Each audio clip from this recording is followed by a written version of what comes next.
President Donald Trump and Joe Biden offer competing views of the latest job numbers. And the Trump administration promotes help for former prisoners seeking a second chance and tells church leaders how they can help.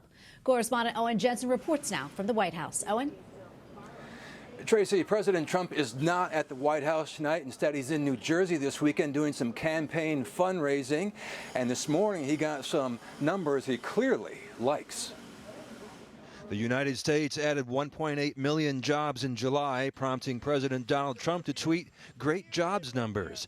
But Democratic presidential candidate Joe Biden responded, "While I am grateful for the people who got their jobs back, my heart goes out to the more than 16 million Americans still out of work. The truth is, it didn't have to be this bad. But Donald Trump failed to act. He's the one person who should lose his job." White House economic advisor Larry Kudlow spoke with reporters near the West Wing and expects unemployment will be in the single digits by November and calls it a big win. I think the real story is the big drop in unemployment to 10.2. It's down almost a point.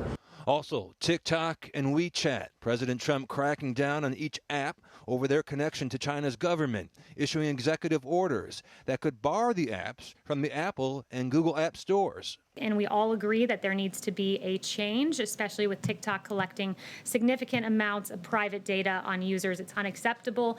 Also at the White House, we need the faith community more than we need anybody else right now to step up. Something new called the Reentry Resource Center, a one-stop shop designed for prisoners reentering society. The head of the Trump administration's initiative tells me places of worship play a big role. We need the faith community more than ever. So we've been holding conference calls around the nation, talking to churches during this pandemic time, how you can get involved with reentry, how you can get involved with opportunity zones, how you can get involved with White House Revitalization Council.